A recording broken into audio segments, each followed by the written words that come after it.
오늘은 마가복음 1장 1절에서 8절 말씀으로 너희는 주의 길을 준비하라라는 제목으로 함께 말씀을 나누고자 합니다.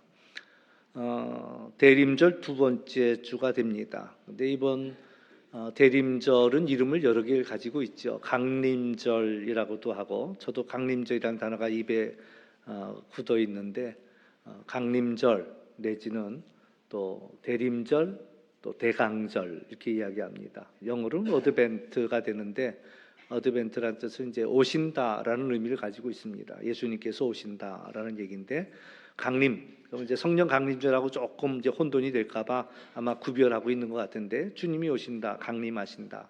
또 대림, 기다릴 때자를 넣어서 오시는 것을 기다린다. 또 대강, 또 강림하시는 것을 기다린다. 이제 그런 의미에서 세 가지를 같이 다 쓰고 있습니다. 그런데 이제 점점 이제 대림절이라는 단어를 쓰자고 이야기하는 것 같은데, 그래도 자꾸 저도 제 입에도 강림절이 입에 익어가지고 자꾸 나오고 있습니다. 예수님의 탄생 전 4주간을 기다리는 그러한 절기로 해서 이 대림절을 지키고 있습니다. 오늘이 그 두 번째 주일이고요. 오늘 우리에게 주는 말씀은 너희는 주의 길을 준비하라고 말씀하십니다. 뭘 준비하라는 얘기일까 이런 생각을 해보게 되는데, 12월이면 바쁘잖아요. 사사분기 그 마무리하는 것도 바쁘고 뿐만 아니라 이제 1년을 마무리하는 12월 달이니까 참 바쁘지요. 바쁜데 근데 예수님이 오시는 것을 우리더러 뭘 준비하라고 하실까 이런 생각이 들지요. 이제 성경에 나오는 표현으로 얘기하면 소도 사야 하고 장가도 가야 하고 농가밭에 나가 할 일 많은데, 그런데 한가하게 뭘 날더러 준비하라는 얘기일까? 그냥 오시면 되지 않겠나? 이런 생각이지요. 이제 은사 가운데도 대접하는 은사가 있습니다.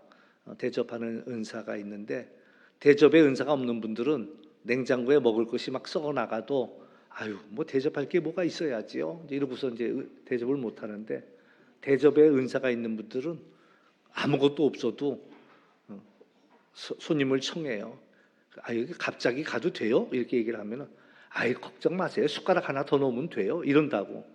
한 번은 어느 분이 자꾸 자기 집에 가서 밥을 먹자고 억지로 끌어요. 그러니까 제 생각에는 갑자기 가는 거는 예가 아닌 것 같은데, 자꾸 괜찮다고 가자고 끌고 가서 이제 끌려가서 앉았지요. 그래도 진짜 숟가락 하나 더 놓더라고요. 그래가지고 굉장히 당황스러운 거지.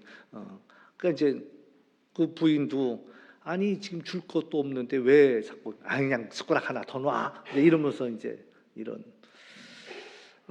손님 맞이하려고 준비하려다 보면 참 열심히 준비해도 티도 안 나요. 그리고 시간만 걸리잖아요. 그리고 해도 끝없이 꼬리를 물고 일은 나옵니다. 그러니까 이제 굳이 이제 제가 신방 갈 경우에도, 제가 신방 가면 딱 들어가 앉아서 뭐 안방이든 거실이든 거기서 예배 드리고, 조금 또 다른 공간을 간다면 뭐 화장실 한 번 가는 정도가 전부인데, 근데 꼭 무슨 청소한 걸 갖다가 점검하러 가는 거냐, 그냥 이분들은 뭐 이 방 저 방까지 다 청소해 놓고 그 난리를 치죠. 근데 사실 정리한 게 티도 안 나는 듯 하지만 본인이 볼 때는 만족스럽지 못하지요. 아유 이거 창피해서 어떡하나. 근데 사실 또 보면 이분이 정성을 다해서 준비했구나, 이제 이런 것들이 이제 느껴지기도 해요. 냅킨 하나 놓은 거 봐도 이분이 일부러 이렇게 했구나. 또 커피도 목사님 맛있는 커피 내려드리려고 그렇지 않아도 막 가가지고 오늘 아침에 가서 사왔어요. 이런 모습을 보면은 또 이제 때로는 과분한 대접이지요. 뭐 나 때문에 이렇게 쫓아가서 빵집에 가서 빵 사갖고 와서 이거 드시라고 해놨나. 그러니까 때로는 과분하다 이런 생각이 들기도 해요. 그러니까 이제 이게 정성을 다했는지 안 했는지는 또 사실 알아보지요. 이제 제가 이제 우리 교회 그래도 꽤 오래 있었으니까 아시는 분들은 아시겠지만, 이제 저하고 우리 안사람하고는 달라도 많이 달라요. 저희 안사람은 뭘 하나 준비하려면은 얼마나 많이 생각하는지 몰라. 내가 옆에 서 있으면 현기증이 날 정도로 생각을 해. 그래가지고 이제 예를 들어 어디를 여행을 간다, 가방을 꾸리는데요. 꼭 당장이라도 떠날 것처럼 가방을 꾸려. 그럼 나는 아니 내일 가는 거냐, 언제 가는 건데 이거 벌써 이렇게 가방을 꾸리고 난리냐, 이제 이런 것들부터 시작해가지고 뭐 얼마나 준비를 열심히 하는지 몰라요. 근데 저는 그런 거지. 아 지금 이렇게 아무리 생각하면 뭐 하냐고. 막상 떠날 때는 다 바뀌는 걸. 이제 그러니까 나는 그때 가서 고민하자. 이제 그런 주의고. 저희 안사람 같은 경우는 이 생각도 해보고 저 생각도 해보고 추울 경우를 생각해서도 짐을 꾸려보고 더울 경우 생각해서도 짐을 꾸려보고 막 이런단 말이죠. 이제 아시다시피 우리 아들 내외가 이제 미국의 그 대학교 채플린으로 사역하기 위해 떠났지요. 그러니까 우리 교우들이 참 많이 기도해 주셔서 감사하고 매번 목사님 기도합니다 해주시니 너무 감사한데 이제 결혼을 하고 1년 차 됐는데 생각하지 않게 갑자기 새로운 사역지가 주어져서 그래서 번갯불에 콩 튀어 먹듯이 살림을 이제 그 살림을 다 정리하고 그리고 이제 짧은 시간 내에 이제 떠나야지만 됐습니다. 그래서 그 일부가 이제 우리 집으로 오게 되었는데 우리도 이제 사실 세탁기 산 지가 오래돼 가지고 하나 장만해야 되나 이런 생각을 하던 차에 이제 아들네 그 세탁기하고 건조기하고 몇몇 짐들이 이제 우리 집으로 오게 되었어요. 그런데 그 세탁기 오는 거, 그 좁은 공간에 뭐 세탁기 놓였던 자리에 세탁기가 들어오는 건데도 얼마나 고민하는지 몰라요. 여기다 놓을까, 여기다 놓을까, 여기다 붙일까, 저기다 붙일까, 사가지고 여기도 재보고 저기도 재보고 막 이런단 말이죠. 그러니까 들어오면 놓으면 되지 뭘 그렇게 복잡하게 생각하냐고 나는 이제 얘기하는데 그냥 옆에 있는 것만 해도 머리 아파요. 요새는 이제 가전제품들이 커져가지고 문으로 들어가기가 참 어렵더라고요. 그러니까 이제 이 세탁기가 들어오는데 그 세탁기가 들어오는 길을 다 정리해야 돼. 이것도 치우고 저것도 치우고 막 이래야지 이제 그러니까요.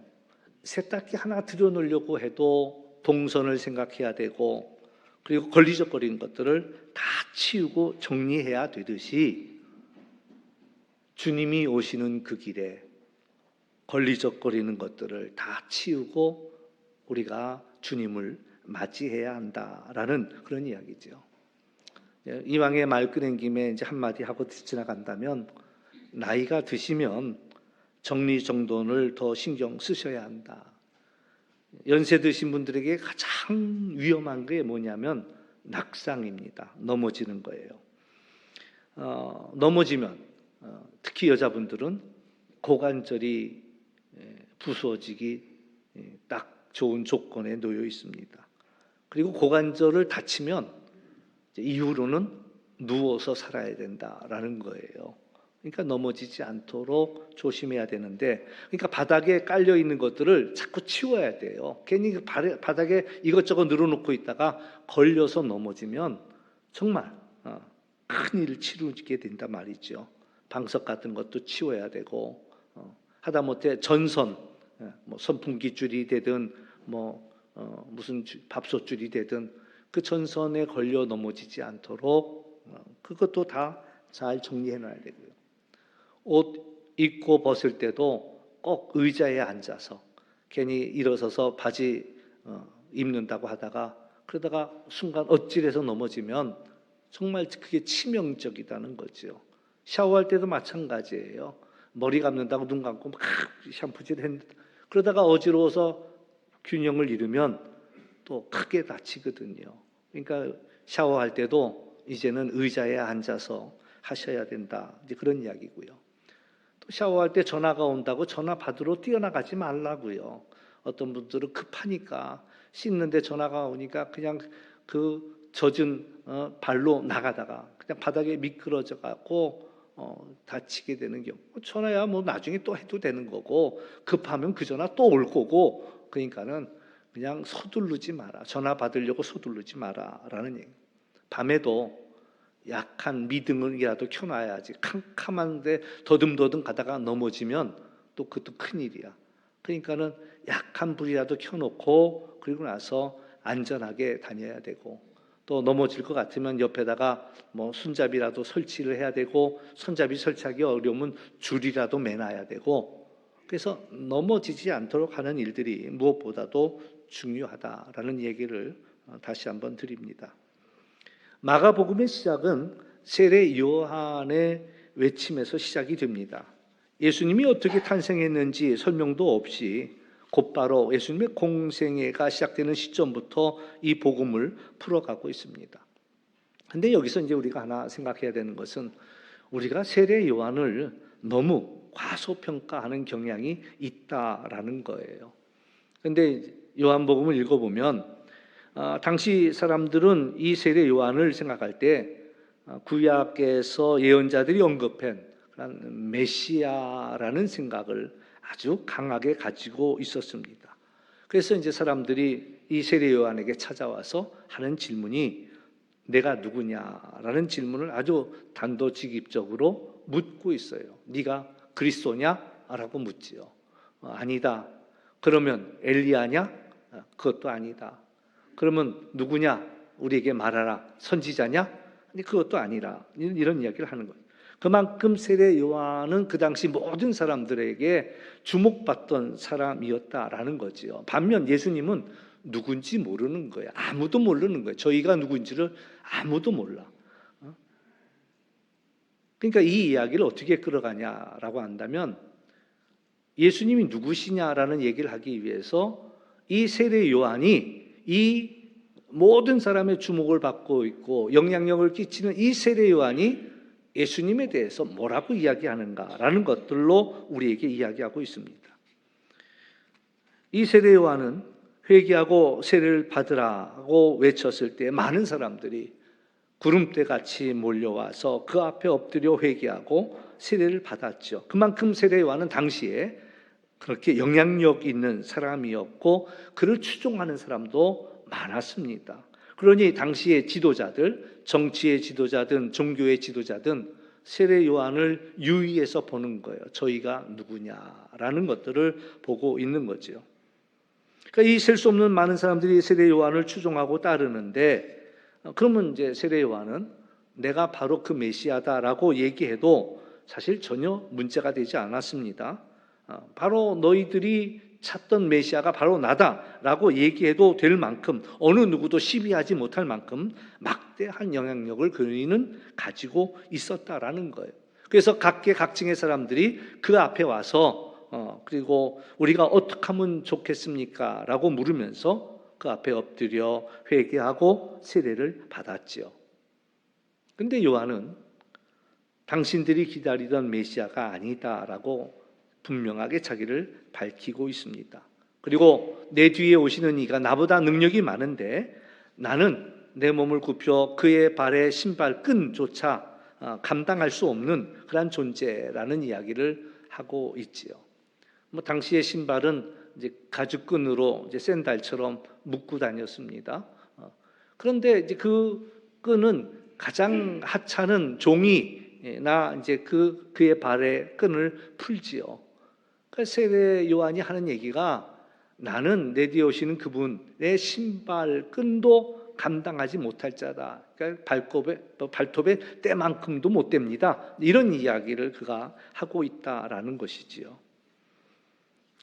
자기는 광야에 외치는 자의 소리일 뿐 모든 이에게 주의 길을 곧게 하라고 준비하라고 외치면서 결국 자기 뒤에 오는 예수님을 드러내는 것이 자기에게 주어진 사명이라고 이야기합니다. 그것만으로도, 예수님을 드러내는 것만으로도 나는 충분히 기쁘다고 그는 고백하고 있습니다. 세례 요한은 자기가 해야 할 일을 분명하게 알았지요. 그리고 사람들은 요한을 메시아로 떠받들기를 원했지만 나는 내 사명은 내 뒤에 오시는 그분의 길을 준비하는 것이라고 이야기합니다. 오늘 대림절을 맞이하는 우리들의 필요한 것은 바로 주님의 길을 준비하는 거고, 그것이 바로 주의 길을 곧게 하는 것이다 라는 것이지요. 메시아에 오시는 그 길을 곧게 하는 겁니다.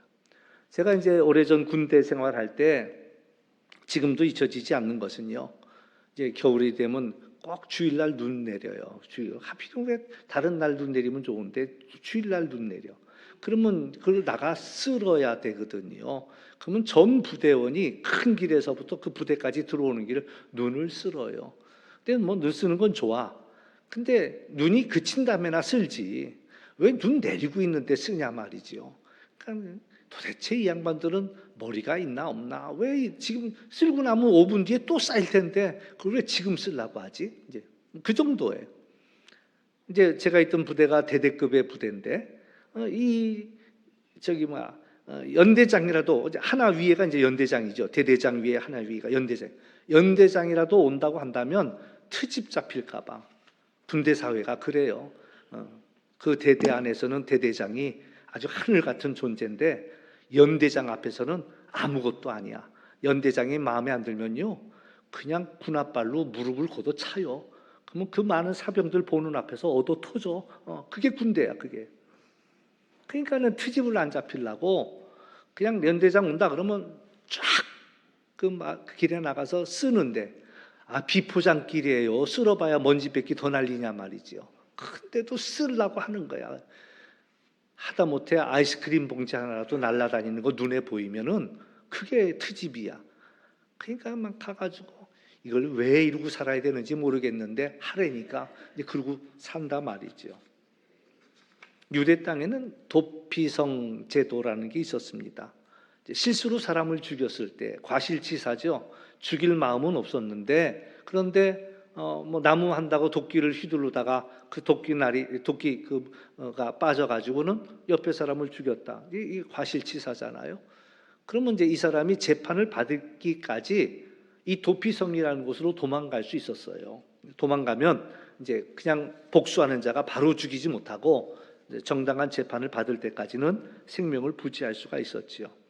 그런데 이 도피성이라는 곳을 이제 얼마든지 달려갈 수 있는 그 거리 안에다가 하나씩 두었는데 이 도피성으로 달려가는 길을 이 도망가는 자가 잡히지 않도록 길을 잘 닦으라고 이제 되어 있는 거예요. 그래서 높은 길, 그러니까 튀어나온 길은 낮게 만들고 또 낮은 길은 좀 돋우고 하다못해 돌 하나가 박혀 있다가 그 돌에 걸려 넘어질 수 있으니까 그런 돌이 있으면 그것도 다 빼내고 굽은 길도 곧게 하고 그러면서 그 달려가도록 그렇게 길을 만들라고 이야기하죠. 바로 예수님이 도피성입니다. 예수님이 오시는 그 길이기도 하고 또 반대로 우리가 예수님께로 달려가야 할 길이기도 하고 또 이웃이 예수님께로 달려가는 그 길이기도 하다라는 것이지요. 대림절을 맞이하면서 우리가 해야 할 일은 예수님의 오시는 길을 준비하는 거예요.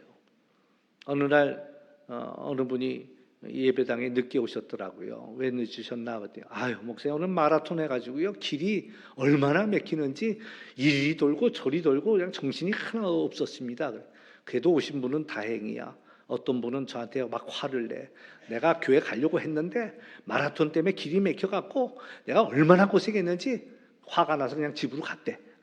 이런 요새 연말이 되니까 공사가 많아요. 그러니까는 지난번에도 누가 늦게 오셨어. 그래서 왜 오늘 이렇게 늦으셨어요? 했더니 아우 들어오는데 골목마다 다 길을 막아놔가지고요 여기 들어오려고 얼마나 고생했는지 몰라요. 이런 얘기를 하는 거예요.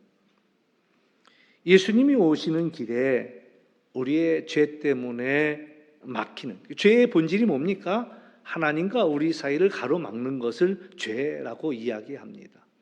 그러니까 우리가 하나님께로 달려가는 길에 막혀 있는 것들 그걸 갖다가 한마디로 압축한다면 그게 이제 죄인데 주님이 오시는 이 계절에 우리가 주님께로 달려가는 그 길에 막히는 가로막힌 것들을 우리가 다 치우자라는 이야기지요. 다 치우자. 그게 뭘까? 얽매이기 쉬운 죄들. 때로는 우리의 욕심 때문에 예수님 앞에 달려가지 못합니다. 때로는 우리가 진실되지 못하고 거짓된 것 때문에 예수님 앞에 달려가지 못합니다. 때로는 원망과 미움 때문에 주님 앞에 달려가지 못합니다. 이런 모든 것들 우리가 알지요. 내가 예수님께로 나가는데 뭔가가 하나 가로막고 있어. 이 대림절 이 기간에 주님께로 나가는 그 가로막는 그 무엇을 우리가 치우는 그런 시간이라는 거지요. 어떤 분이 그런 고백을 했어요. 목사님, 아프니까 자기 몸이 아프니까 별 생각이 다 들더래. 근데 이제 아유, 내가 그때 그 사람한테 너무 했던 것 같아. 그 생각이 들어갖고 전화했대요. 아무개 내가 미안해. 그때 내가 너무 과하게 화냈던 것 같아. 나 용서해 줘. 그리고 났더니 또 다른 사람이 생각나더래요. 또 전화하는 거예요. 아우, 그때 내가 너무 심했지. 그럴 게 아니었는데. 그러면서 그 얽혔던 관계들을 하나하나 풀게 되더라라는 이야기를 하지요. 오늘 우리들도 이 기회를 놓치기 전에 우리가 하나하나를 풀어갈 수 있는 우리가 되어야 되겠다라는 이야기고요. 제가 기도할 때도 그런 생각이 들어요. 아유, 저분은 죽기 전에 다 풀고 가셔야 할 텐데, 이런 기도가 될 때도 있습니다. 그래도 그건 뭐 저의 기도일 수도 있죠. 구약 성경 마지막 장 마지막 절, 그러니까 마지막 성경은 말라기고요. 마지막 장은 말라기 4장입니다. 마지막 절은 5절, 6절 말씀을 보면 보라, 여호와의 크고 두려운 날이 이르기 전에 내가 선지자 엘리야를 너희에게 보내리니 그가 아버지의 마음을 자녀에게로 돌이키게 하고 자녀의 마음을 그들의 아버지에게로 돌이키게 하리라. 돌이키지 아니하면 두렵건대 내가 와서 저주로 그 땅을 칠까 하노라 하시니라. 하나님이 세례 요한을 보내신 것은 우리들의 마음을 하나님께 돌이키게 하기 위해서 보내신 것이지요.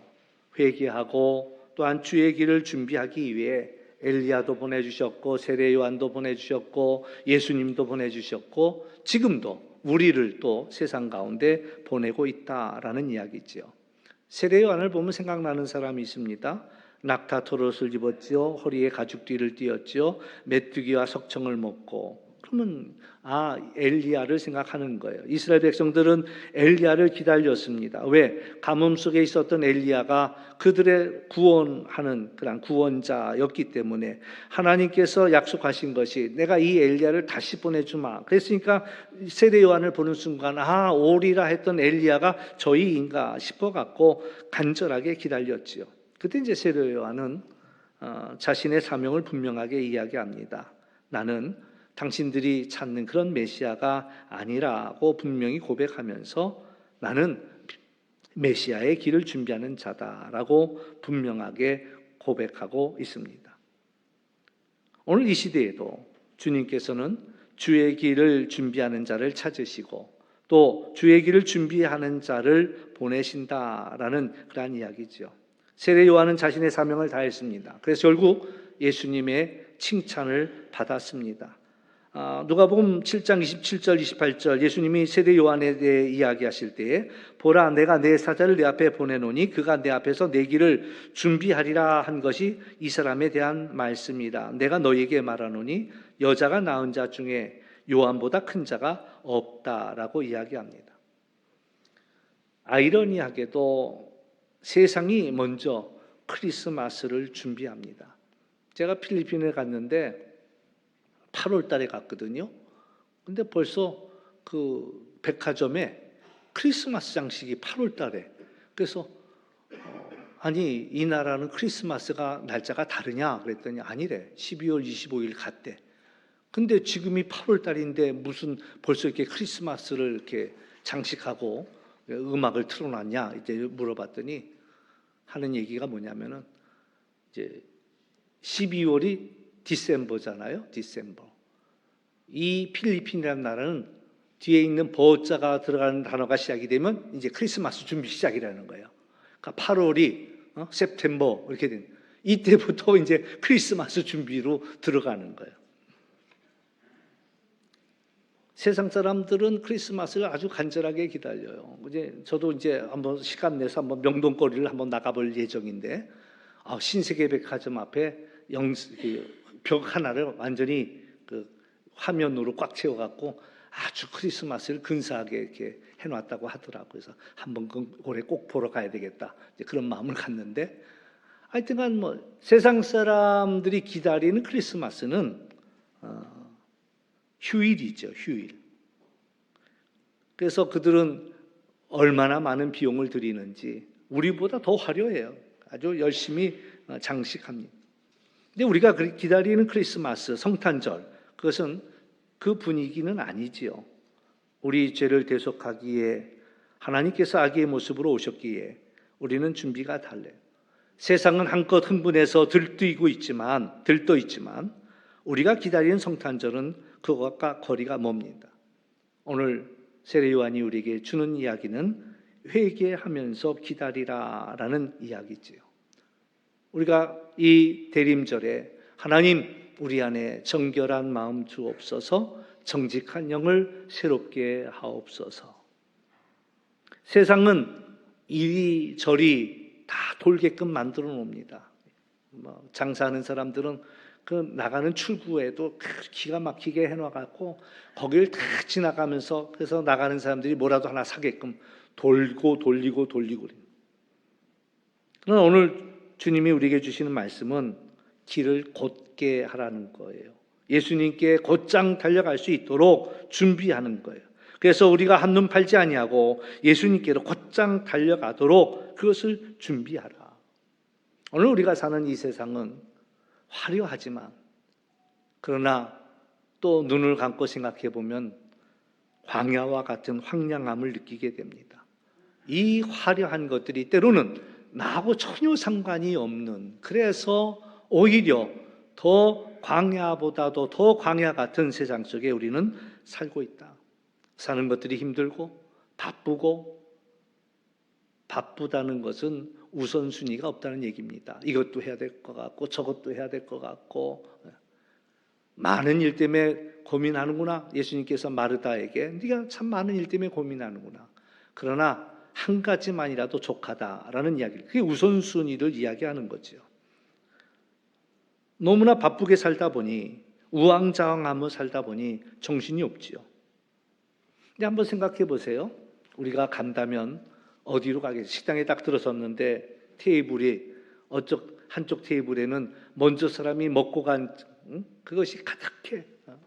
그 식당에서 그 자리가 제일 그 근사한 자리여서 거기 앉고 싶은데 가서 보니 앞에 사람이 먹다가 쏟고 엎어놓고 이걸 막 수저으며 휴지며 그냥 잔뜩 쌓여 있는 그 테이블로 가겠습니까? 아니면은 깨끗하게 정돈된 그 테이블로 가겠습니까? 예수님이 삭개오가 사는 동네를 지나가는데, 그런데 예수님이 삭개오의 집으로 들어가는 거예요. 그러니까 사람들이 수군거렸죠. 왜 하필이면 삭개오의 집이냐? 그러나 예수님은 알아보신 거예요.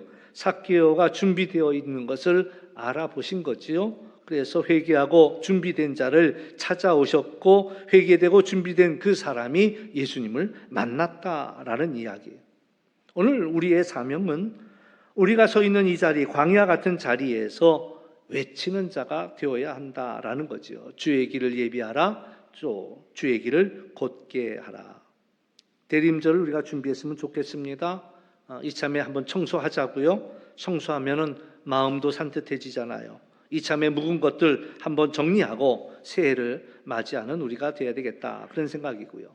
또 하나 말씀을 준비하면서 제 마음속에 강하고 와 닿았던 것이 우리의 굽어진 마음을 피자라는 이야기입니다. 나도 모르게 마음이 굽어진 게 있어요. 그렇더라고요. 저도 가만히 생각하니까 나도 모르게 요놈 어디 한번 두고 보자, 이 마음이 들어와 있는 게 있어. 그러니까 이걸 쓰는데 말이에요, 갑자기 너 말이야 이런 얘기가 들려오더라고요. 그래서 하나님, 제 굽어진 마음 이번 시간에 피게 해 주십시오. 겸손해집시다. 내가 주인공이 아닙니다. 내 뒤에 오시는 그 일을 우리가 세우기 위해서 오늘 우리는 그분을 위해 준비하는 자의 삶을 살아가는 것, 이것이 주의 길을 준비하는 그런 사명이지요. 대림절입니다. 광야에 서서 오시는 그 주님을, 그 길을 준비하면서 기다리는 우리 모두가 될 수 있기를 주의 이름으로 축원합니다. 기도하겠습니다. 참 좋으신 아버지 하나님, 감사합니다. 세상은 주님의 오심을 들떠 있지만 주님의 오시는 그것을 그들은 알지 못하고 자기 기쁨에 빠져 있습니다. 오늘 우리가 주님의 오심을 기다리면서 해야 할 일들은 주의 길을 예비하는 것이고 또한 그 길을 곧게 하는 것이고 예수님께로 달려가는 길에 가로막은 것들을 우리가 다 치우고 얼마든지 주님께로 가고 주님이 우리에게로 오는 그러한 길을 예비하는 시간이 될 수 있도록 도와주옵소서. 간절히 원하고 예수님의 이름으로 기도하옵나이다. 아멘.